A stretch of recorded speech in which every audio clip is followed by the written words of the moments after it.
So good morning class. So today we're tackle about health 7. Next.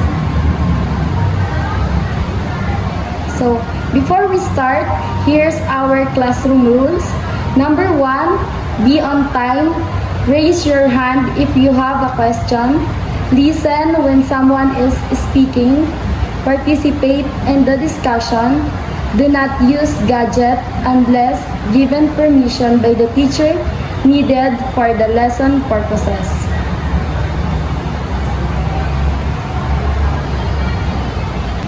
Now, let's have an activity, which is the picture analysis. So, who wants to answer? Yes, Ivan, you're raising your hand. I think the picture consists about mental disorder. Okay, very good, Ivan. So, according to Ivan, the picture that's shown in our activity, which is the picture analysis, is about mental disorder. So, very good, Ivan. Our topic for today is about types and management of common mental disorder. So, here's our objectives. After going through this lesson, you are expected to discuss the signs, symptoms, and different types of mental illnesses or disorder. Create digitalized slogan that effectively promotes mental health awareness. Value the importance of properly managing mental disorder through developing personal strategies. So let's have another activity. Our activity is the word puzzle. So arrange the following letter to form the correct word. So who wants to answer? Yes, Ivan. I think the about disorder. Okay, very good.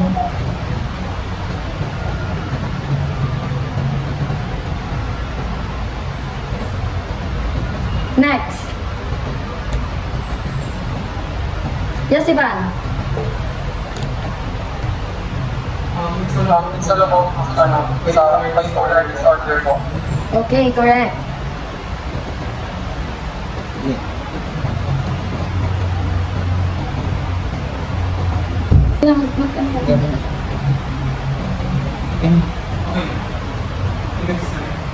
Hindi, answeran mo. Cut mo na lang. Masalang mo ba?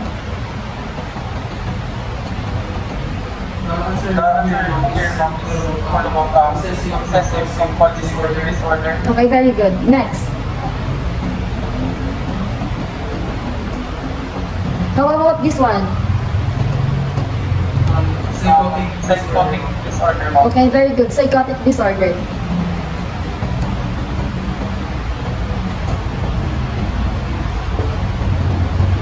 Yes, Ivan. Post-traumatic stress disorder. Okay, very good. Post-traumatic stress disorder.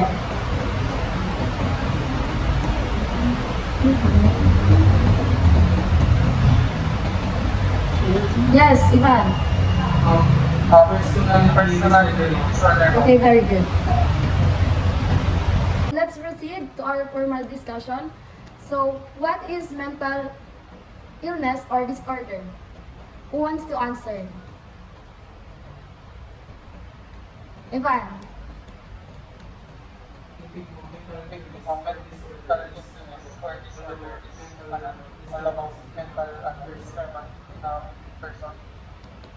Okay, very good. So, mental illness or disorder. Sige, sige. Mental illness or disorder is an emotional disturbance which affects the way an individual think, feel, and behave, making it difficult to live a normal life. It may be organic or functional. So when we say mental illnesses, so pag nakakaranas ka ng mental disorders, so maapektuhan dito yung the way na mag-isip ka and kung ano yung mga nararamdaman mo, and maapektuhan din yung especially yung behavior mo. So when we say organic,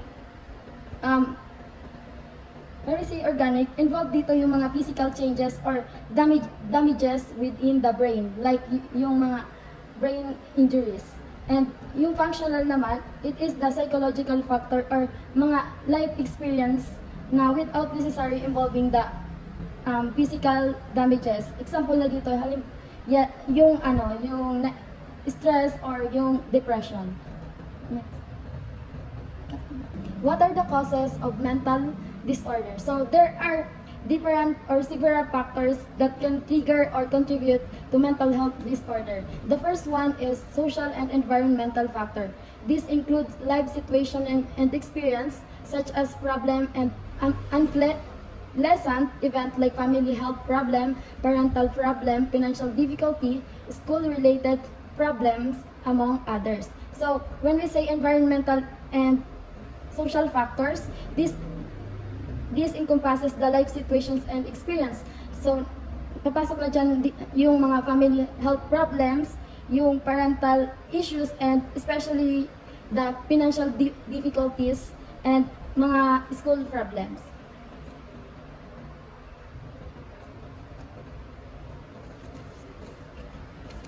So, next is psychological factor. This includes situations that may cause severe mental and emotional traumas such as abuse, loss of loved ones, neglect, rejection, and related factors. So, ang psychological factors, these are the internal factors related to the past experiences and mental state. So, halimbawa, yung isang tao is nakaka-experience ng ma-abuse or mawala ng loved ones. So, diyan masasabi na yan yung mga psychological factors na na-experience ng isang tao. Next is biological condition. This includes heredity, brain injury, infection, causing mental illness, and even poor nutrition. So, when we say biological factors, it includes na dito yung genetic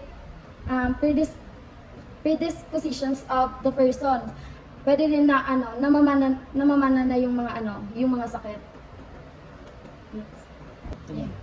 What are the early signs and symptoms of mental illnesses? The first one is disturbed sleep for a prolonged period. So, dito, kumbaga, hindi ka makatulog ng maayos. Kaya siya sinabing prolonged period kasi, kumbaga, yung problem na yun is nag-persist siya within a week or month. Number 2, prolonged headache. So, kumbaga, persistence na yung headache mo, or kumbaga, intense na, or iba na yung nararamdaman mo, or iba na yung sakit ng ulo mo. Restless and irritability, being talkative, depressed, and suspicious. So, restlessness, kumbaga, inability na, or di ka na nakaka-relax masyado.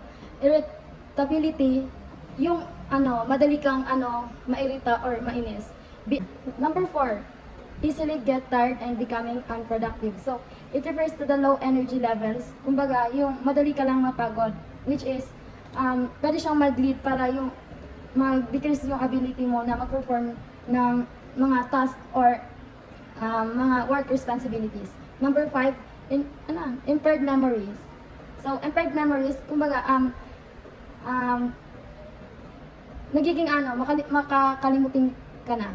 Next is isolated self from families and friends. Kumbaga, dito, you pulling away yourself with your family and your friends. Kumbaga,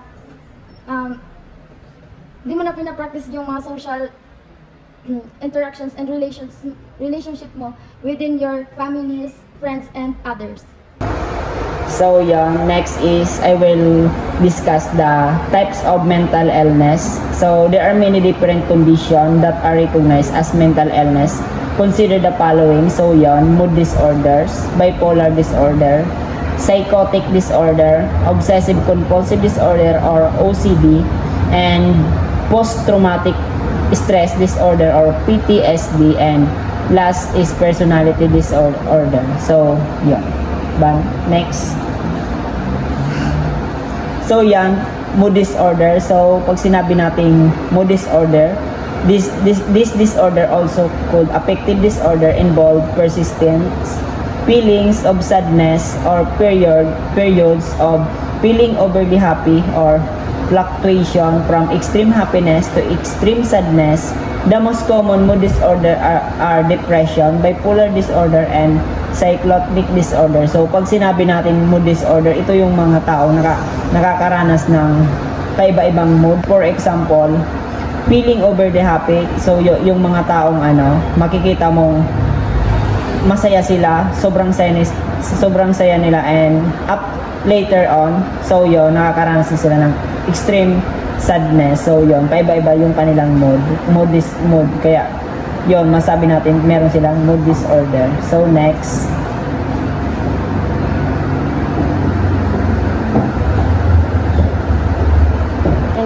okay, next is psychotic disorder. So, pag sinabi naman natin psychotic orders involve distorted awareness in thinking.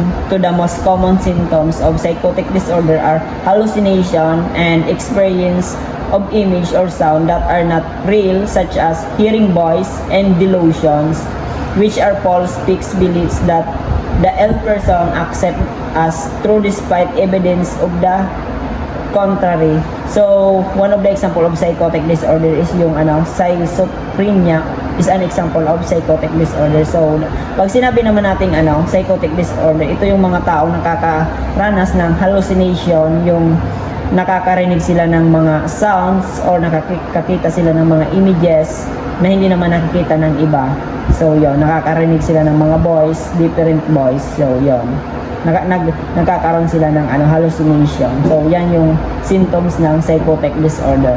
So, next. So, next is obsessive compulsive disorder or OCD. So, people with OCD are plagued by constant thoughts or fears that cause them to perform certain rituals or routines. The disturbing thoughts are called obsessions, and the rituals are called compulsion. An example is a person with a unreasonable fear of germs who constantly washes his or her hands. So, yung mga taong mayroong OCD or obsessive compulsive disorder, sila for example yan is nakaano sila ng germs, takot sila sa germs, kaya sometimes is agad-agad silang mag-wash ng hands. So, pag sinabi naman nating obsession, ito yung mga rituals na na ginagawa nila, and sa mga example nito is yung taong takot sa germs. Yan. Obsessive compulsive disorder or OCD. So next.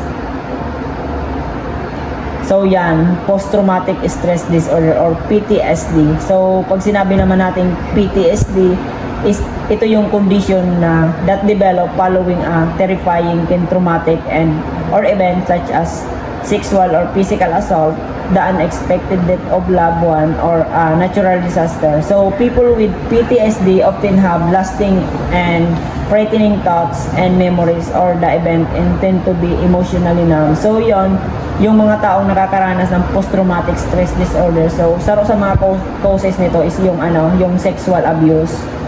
For example, people experiencing an rape. So possible na magkaroon ka ng post-traumatic stress disorder, or yung mga taong namatayan ng mahal sa buhay, for example, family, and yung nakaranas ng natural disaster like bagyo. Yan, possible na magkaroon ka ng trauma or post-traumatic stress disorder. So next. So yan, personality disorder. People with personality disorders have extreme and inflexible personality traits that are So next is personality disorder. People with personality disorder have extreme and inflexible personality traits that are distressing to the person and or cause problems in work, school, or social relationship. Example include antisocial personality disorder, obsessive compulsive personality disorder, and paranoid personality disorder. So ito yung may mga sakit sa kanilang personal na personality. So yon, possible na pwede silang mag-cause ng problem sa work, school, or social relationship. So, yan yung mga example ng ng personality disorder, yung antisocial personality, obsessive compulsive personality disorder, and paranoid personality disorder. So, next. So, So, that's all po yung different types of common mental disorder. So, diyan napapasok yung mood disorder, obsessive compulsive disorder, or post-traumatic disorder, personality disorder, and others. So these are the different types of mental disorder. So next. So question. As a student, how can you cope with stressor that may lead to mental illness? Iban?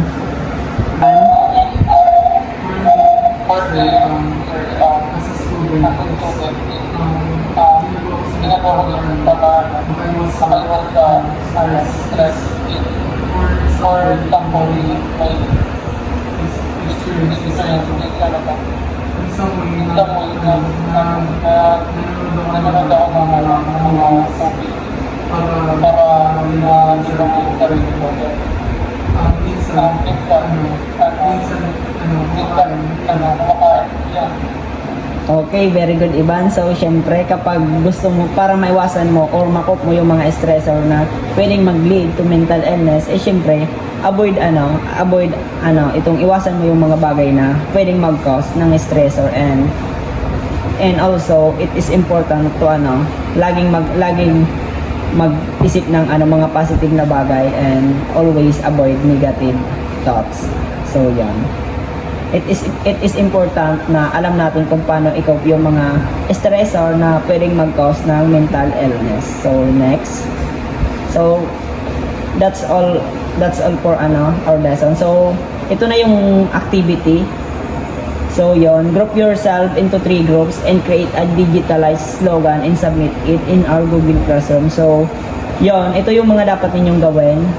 So mag-group kayo into 3 groups and you can create digitalized slogan. So dito, pwede kayong gumamit ng different media or application na para makagawa kayo ng slogan.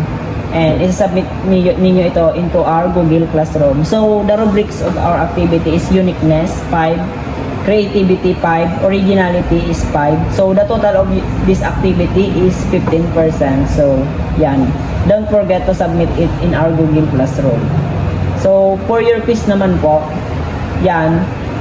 paki-access na lang po niyan into Google Form kasi yung quiz natin is naka-Google Form. Yan. Copy nyo na lang po yung link and open nyo sa sa Google Form para maka-answer kayo. So yan. So wag kakalimutang sagutan yung quiz and activity natin kasi it is graded. So that's all po for today. Thank you.